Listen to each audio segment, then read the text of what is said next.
castelo forte é o nosso Deus.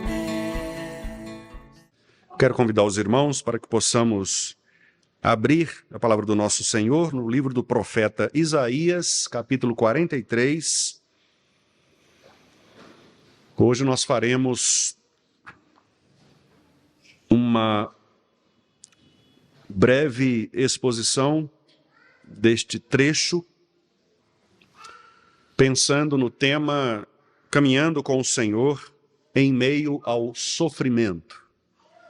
Isaías, capítulo 43, do verso 1 ao verso 13. Peço aos irmãos que, por gentileza, acompanhem a leitura que eu farei desse texto com toda a atenção. Diz assim a palavra do Senhor: Mas agora, assim diz o Senhor que te criou, ó Jacó, e que te formou, ó Israel: não temas, porque eu te remi, chamei-te pelo teu nome, tu és meu. Quando passares pelas águas, eu serei contigo. Quando pelos rios, eles não te submergirão. Quando passares pelo fogo, não te queimarás, nem a chama arderá em ti. Porque eu sou o Senhor, teu Deus, o Santo de Israel, o teu Salvador. Dei o Egito por teu resgate e a Etiópia e Sebá por ti. Visto que foste precioso aos meus olhos, digno de honra, e eu te amei. Darei homens por ti e os povos pela tua vida. Não temas, pois, porque sou contigo. Trarei a tua descendência desde o Oriente e a ajuntarei desde o Ocidente. Direi ao norte, entrega, e ao sul, não retenhas. Trazei meus filhos de longe e as minhas filhas das extremidades da terra, a todos os que são chamados pelo meu nome, e os que eu criei para a minha glória, e que formei e fiz. Traze o povo, que ainda que tem olhos, é cego, e surdo, ainda que tem ouvidos. Todas as nações congreguem-se, e povos reúnam-se. Quem dentre eles pode anunciar isto e fazer-nos ouvir as predições antigas? Apresentem as suas testemunhas, e por elas se justifiquem, para que se ouça e se diga: verdade é.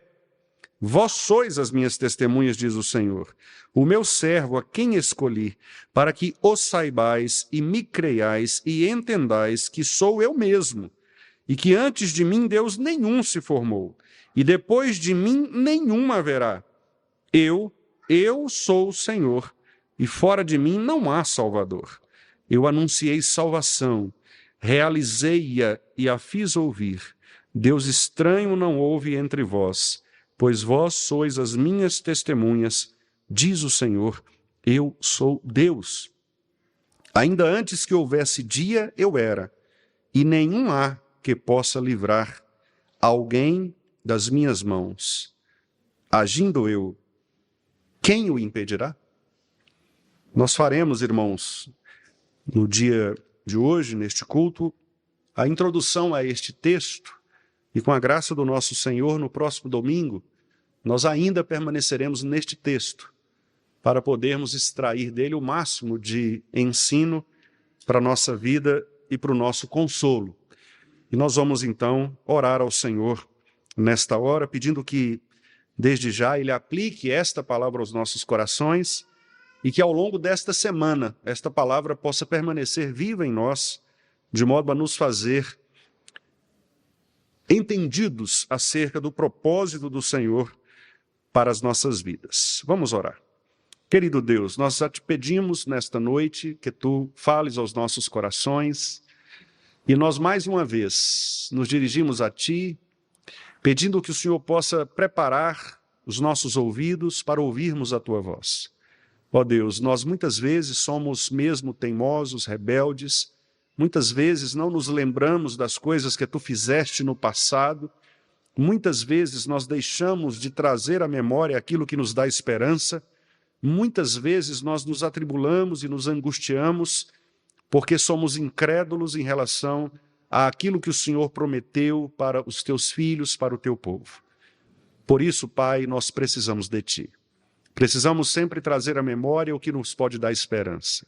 Precisamos sempre, ó Deus, resgatar na Tua palavra aquilo que pode nos fazer cada vez mais crentes e confiantes nesta graça restauradora do Senhor, que por amor do teu próprio nome atuou em nosso favor, a fim de nos criar, de nos formar, de nos remir e de nos fazer teus filhos. Pedimos-te, ó Deus, que o Senhor, portanto, nos ensine nesta noite, neste breve tempo, e que esta palavra produza em nossos corações fé verdadeira e suficiente para recuperar a verdadeira confiança em Ti e depositar no Senhor toda a nossa esperança. Isto nós te pedimos, em nome de Jesus. Amém.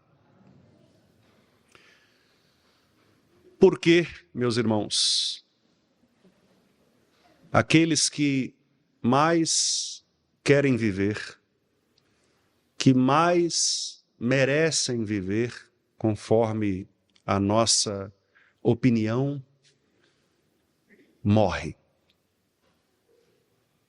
Porque nós temos de conviver com sofrimentos e dores, angústias, perseguições, pressões, tentações, porque nós temos de enfrentar inimigos do Evangelho, porque nós temos de lidar com os nossos próprios pecados todos os dias, lidar também com as tentações de Satanás e lidar com a cultura pervertida e caída do mundo. Porque os crentes não são definitivamente poupados destas coisas? Por que nós temos de sofrer? Esta é uma pergunta interessante que não somente nós fazemos no nosso tempo, na nossa geração, mas muitos irmãos do passado também a fizeram.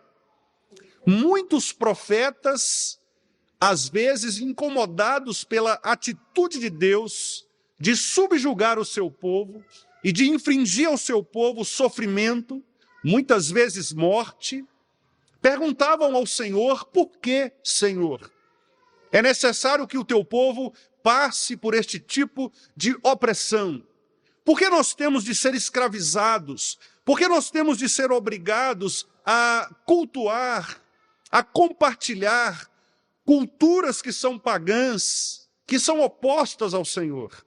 Basta nós nos voltarmos, por exemplo, para o livro do profeta Abacuque. O livro do profeta Abacuque traz duas perguntas. O profeta faz duas perguntas a Deus. Senhor, por que o Senhor utiliza uma nação mais ímpia do que a nossa para nos castigar? Deus responde ao profeta. Depois ele pergunta: mas Senhor, até quando estas coisas acontecerão? E Deus responde à segunda pergunta de Abacuque, para que no final ele possa fazer aquela oração que todos nós conhecemos, quando ele, entendendo o plano de Deus e aceitando as respostas do Senhor, pôde dizer: ainda que a figueira não floresça, ainda que não haja fruto na vide, ainda que os currais estejam vazios, não haja gado neles, ainda que todas as coisas se transtornem, eu permanecerei no Senhor, me alegrarei no Deus da minha salvação. Depois de Deus ter respondido às perguntas do profeta e de ele ter entendido a razão pela qual Deus muitas vezes nos castiga, nos oprime, pisa em nós e nos humilha. O pastor Calvino, tratando desta situação, ele disse que Deus não nos redimiu, não nos salvou, para que nós tivéssemos uma vida cheia de pompas, para que nós tivéssemos uma vida cheia de coisas boas, mas Deus nos salvou para que nós pudéssemos experimentar pelo sofrimento diário, o sofrimento maior, que foi o sofrimento de Jesus Cristo por nós. Como eu disse, meus amados irmãos, hoje pela manhã, muitas vezes nós sofremos para que possamos espelhar o nosso sofrimento no sofrimento de Jesus. Cristo foi à cruz sofrer por nós. E nós, ao sofrermos, nos lembramos de que o nosso sofrimento é muito menor do que aquele sofrimento que Jesus Cristo sofreu pela igreja, pelo seu povo. O que nós lemos, meus amados irmãos, nestes primeiros versículos deste capítulo do profeta Isaías, é também uma resposta de Deus ao povo.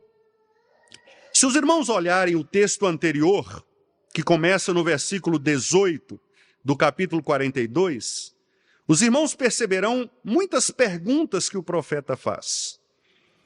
E o contexto dos versículos 18 até o 25 do capítulo anterior, do capítulo 42, é um contexto que revela um cenário de desobediência e de cegueira espiritual do povo.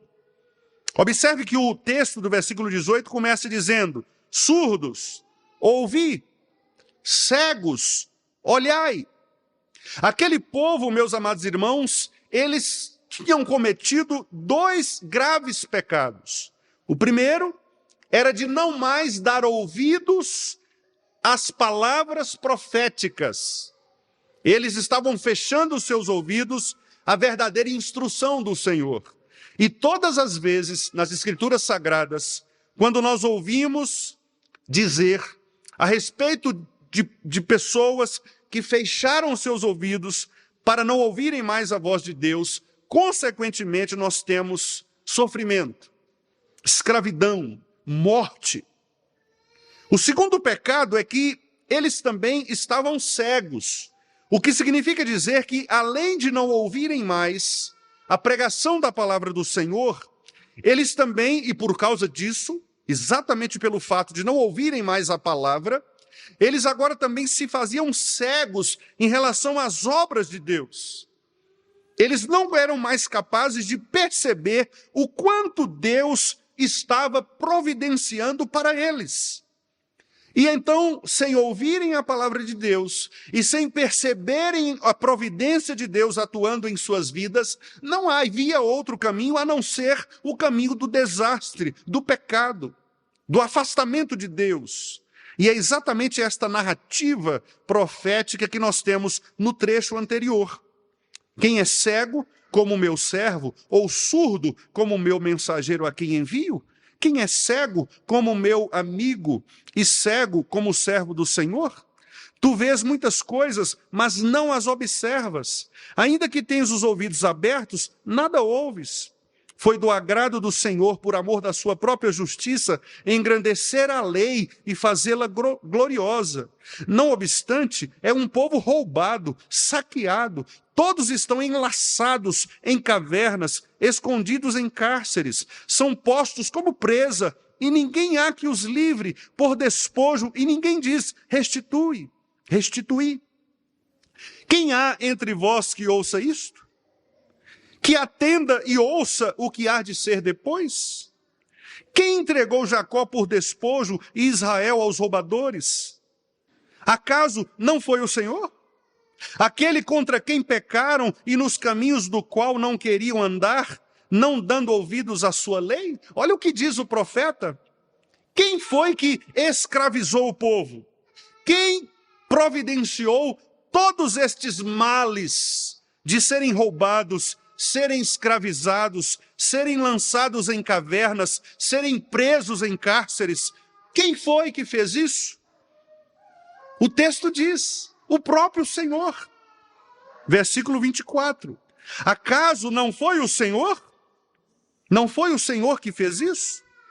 Pelo que derramou sobre eles o furor da sua ira e a violência da guerra. Isto lhes ateou fogo ao redor. Contudo, mesmo assim, meus amados irmãos, mesmo com toda a disciplina dada pelo Senhor, mesmo com toda a punição dada pelo Senhor, mesmo com todo o sofrimento, mesmo tornando-se escravos, roubados, veja a reação do povo, versículo 25, ainda assim, contudo, eles não entenderam. E os queimou, mas não fizeram caso. Ou seja, o que o profeta está dizendo é que Deus utilizou o sofrimento para disciplinar o povo, a fim de que o povo pudesse voltar a ouvir a palavra do Senhor e a se lembrar da providência de Deus. Portanto, meus amados irmãos, boa parte daquilo que nós sofremos na vida tem a ver exatamente com estas duas coisas: deixarmos de ouvir a palavra do Senhor e deixarmos de ver a providência de Deus atuando nas nossas vidas.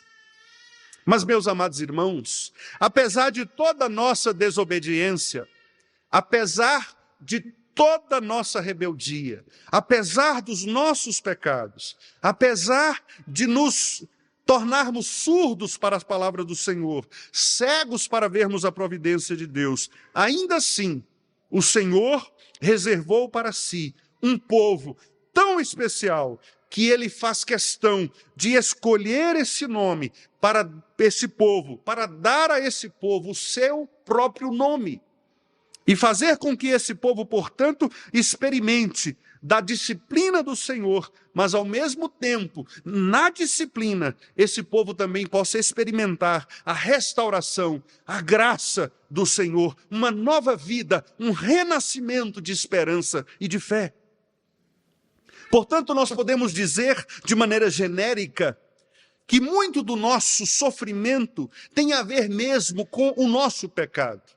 É óbvio que nem todo sofrimento é em razão de pecado específico, mas a nossa natureza pecaminosa, ela também impõe sobre nós o sofrimento, porque tudo aquilo que é carregado pelo pecado morre. Por isso não só nós morremos, mas a natureza morre.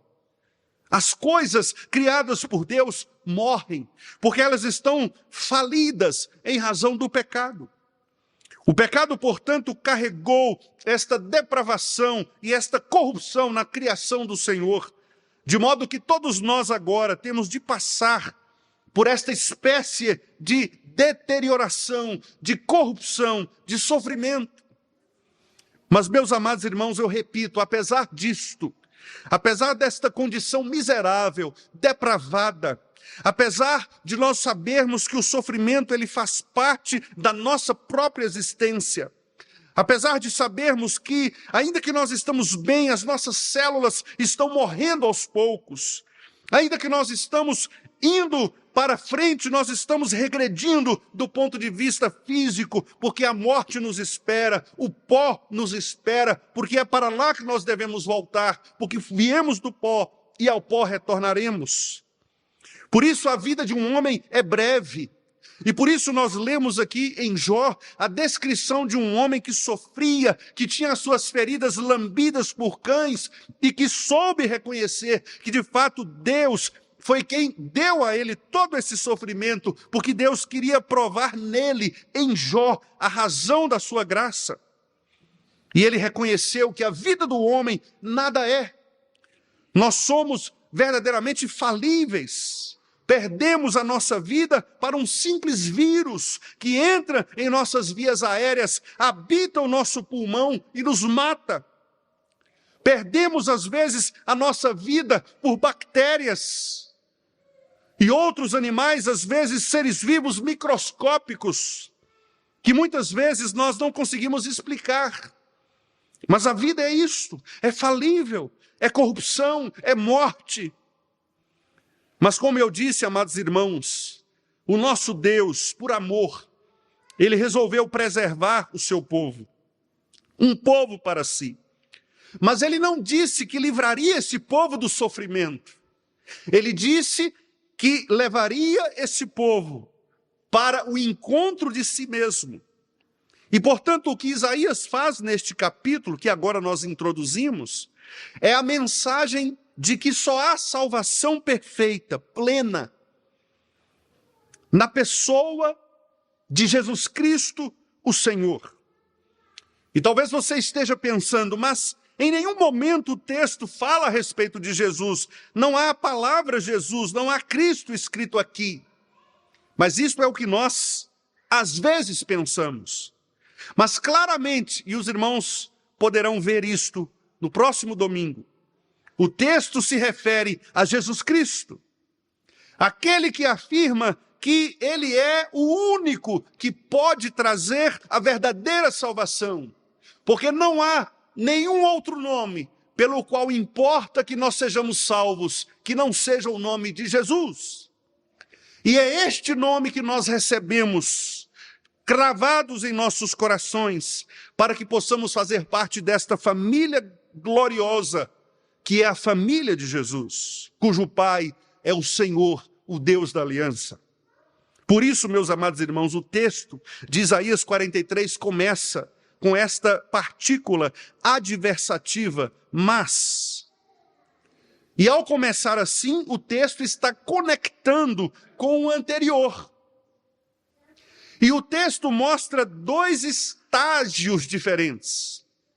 Se de um lado o povo era surdo e cego para ouvir a voz e para ver o Senhor, se o povo continuava rebelde contra o Senhor, se o povo permanecia contumaz na sua desobediência, Isaías mostra agora o outro lado da aliança, o pacto da graça, que nós lemos aqui neste culto pelo nosso catecismo.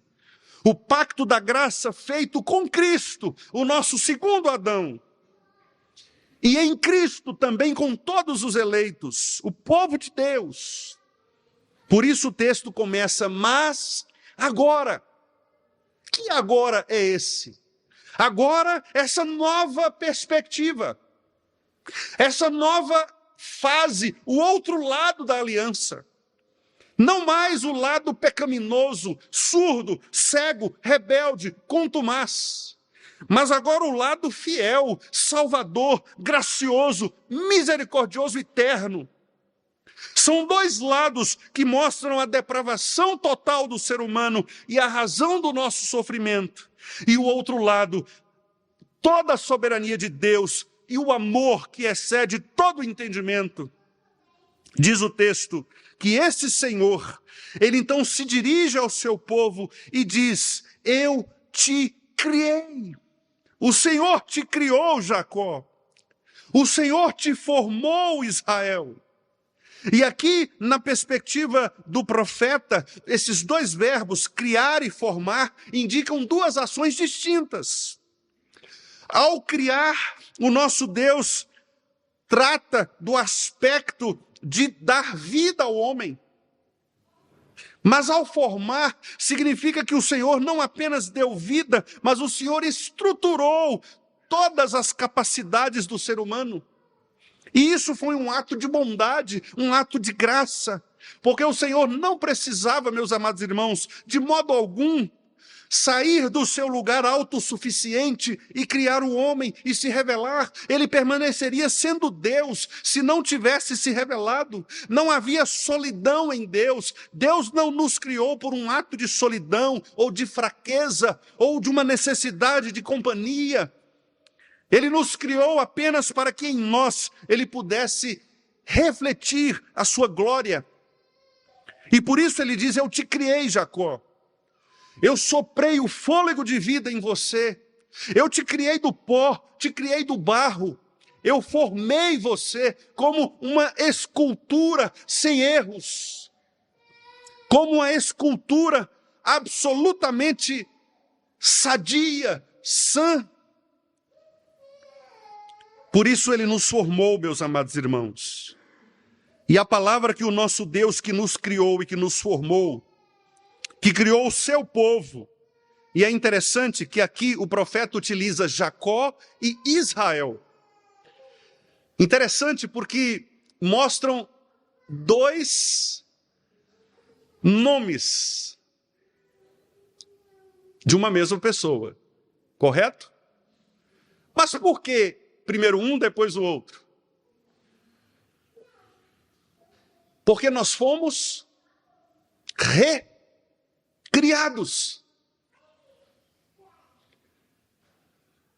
Abrão era um, Abraão é outro.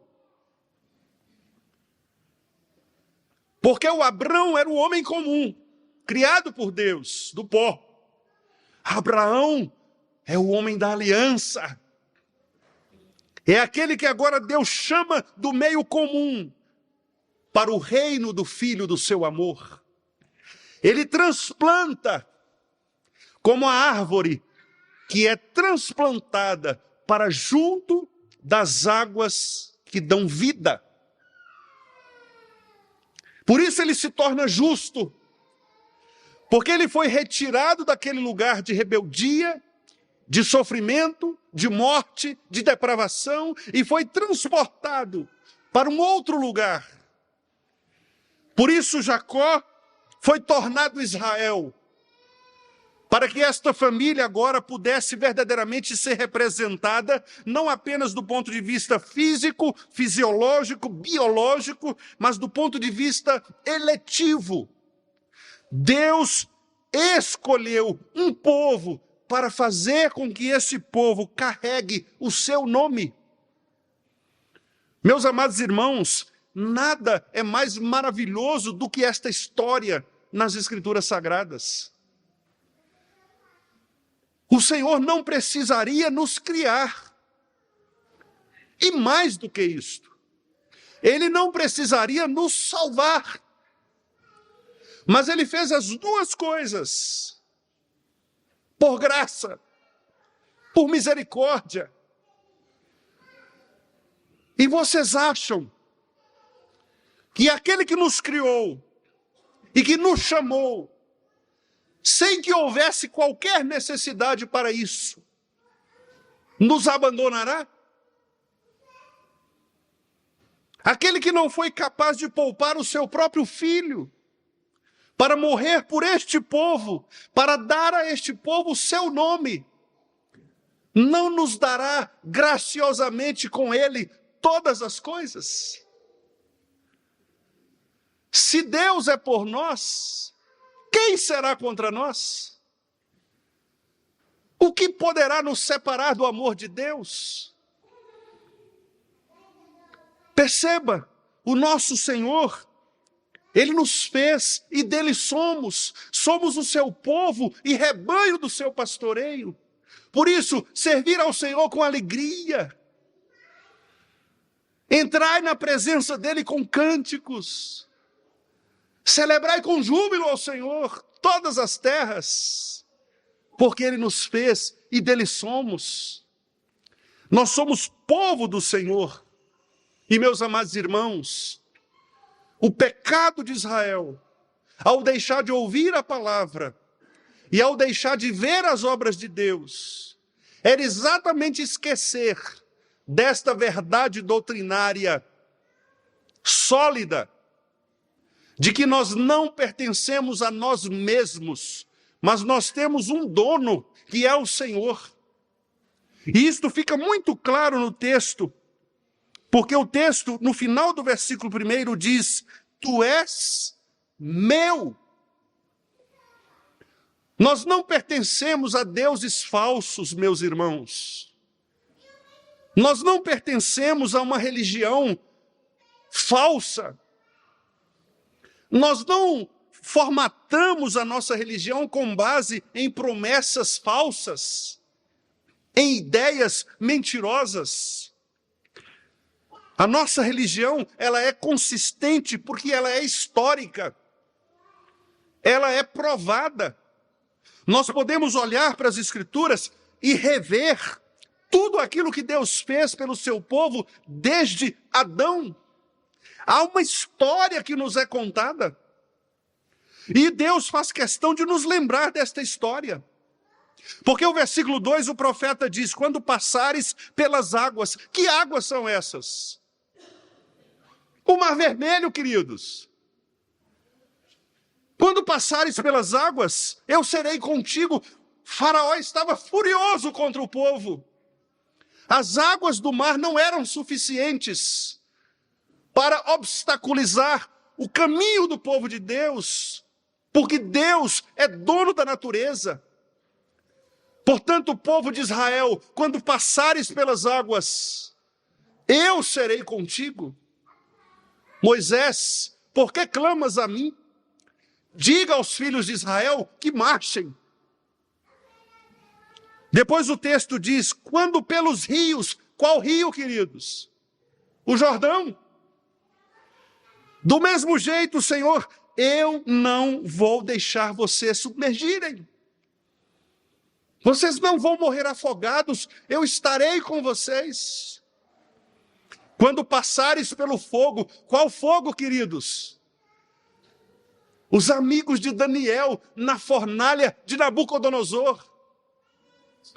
Quando eles passaram pelo fogo, o que aconteceu? Não te queimarás, nem a chama arderá em ti.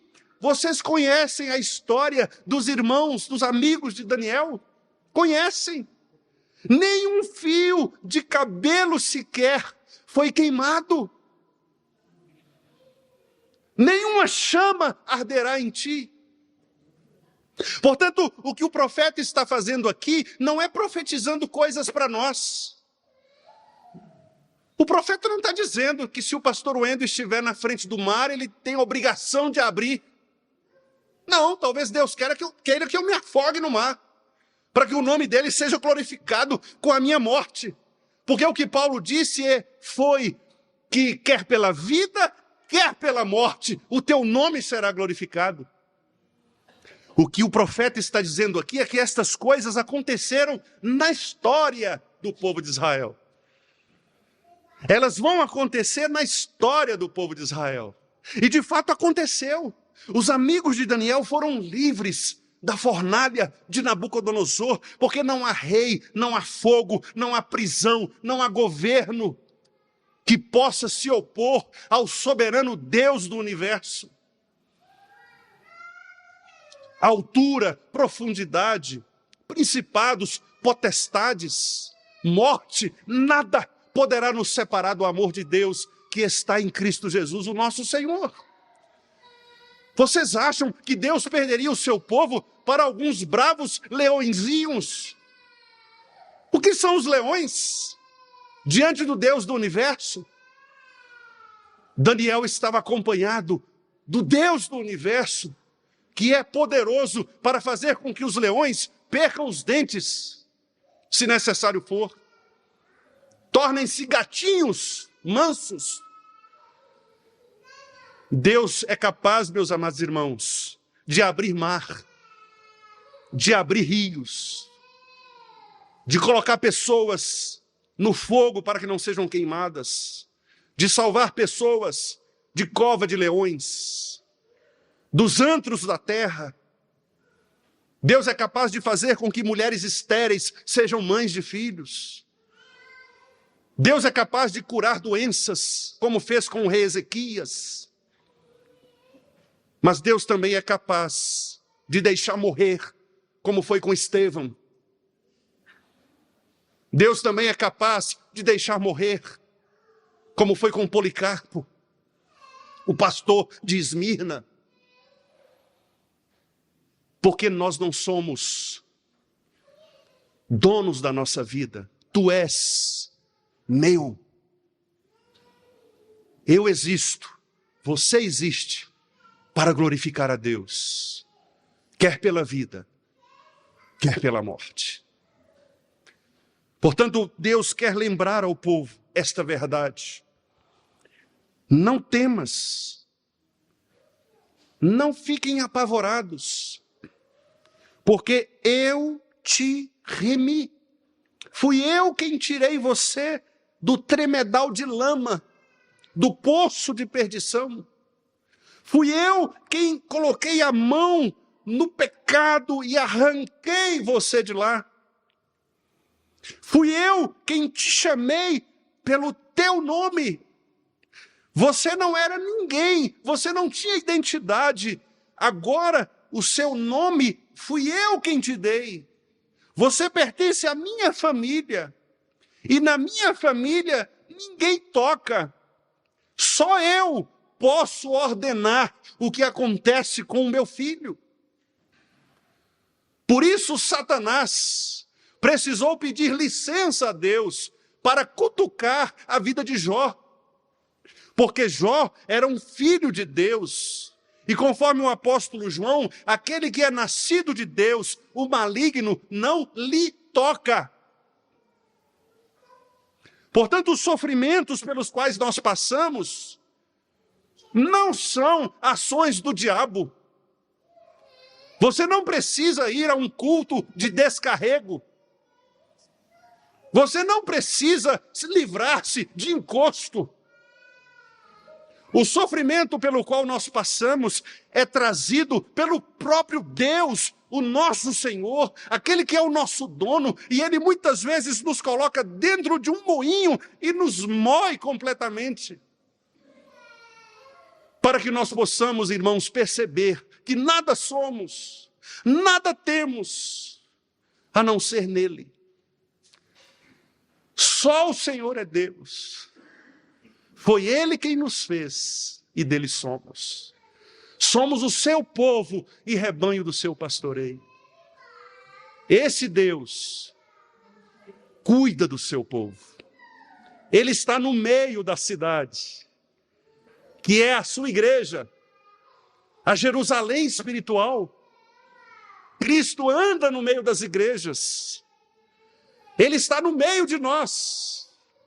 Por isso, ainda que a terra se transtorne, ainda que os montes se abalem, ainda que as águas tumultuem e espumejem, nós permaneceremos firmes no Senhor, porque a cidade na qual nós habitamos não se abalará, porque o Senhor a sustenta.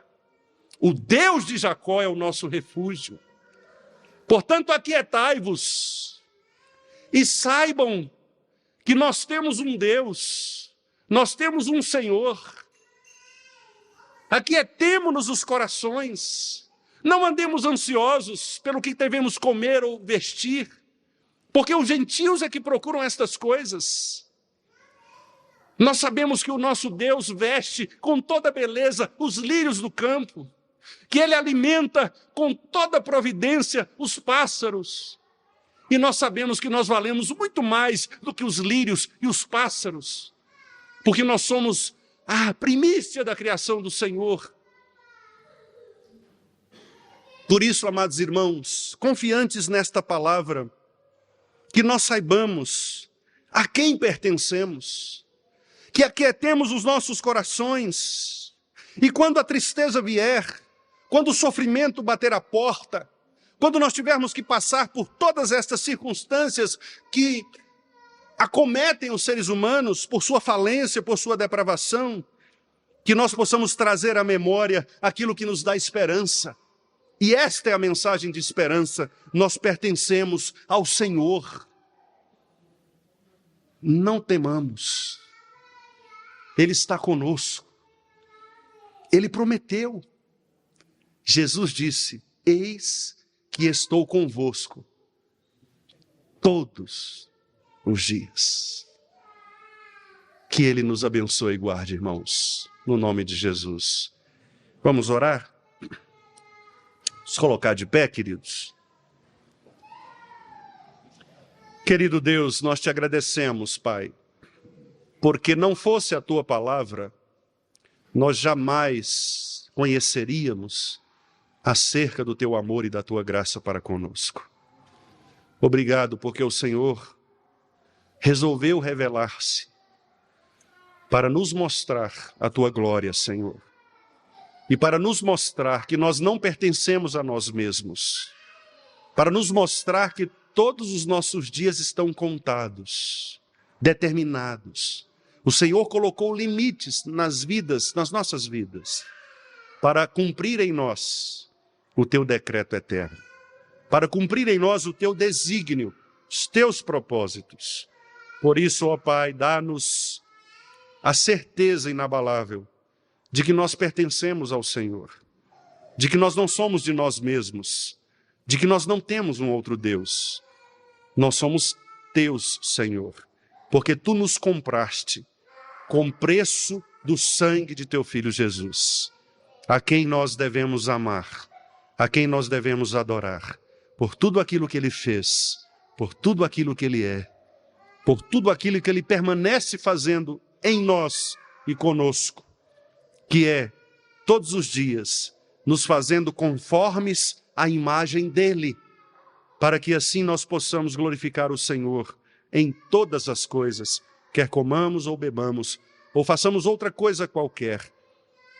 Que os nossos corações se inclinem sempre para o Senhor e para a tua soberania, para a compreensão dos teus decretos, sabendo que o Senhor é bom para conosco, sabendo que a tua misericórdia, a tua bondade, o teu consolo permanecerão conosco todos os dias, porque nós somos do Senhor, nós pertencemos ao Senhor, nós somos membros da tua família, carregamos agora nos nossos nomes outro nome, um nome que nos foi dado por ti, para fazermos parte, ó Deus, desta família tão maravilhosa que o Senhor instituiu, criou, formou para a tua própria glória, Pai Santo. Cuida de nós e que possamos experimentar isso todos os dias de nossa vida. E assim, Pai, com os corações consolados e alegres, louvar ao Senhor por todas as coisas que temos recebido de Ti. Fazemos esta oração, Pai, no nome de Jesus Cristo, nosso grande amigo, Salvador e Senhor. Amém.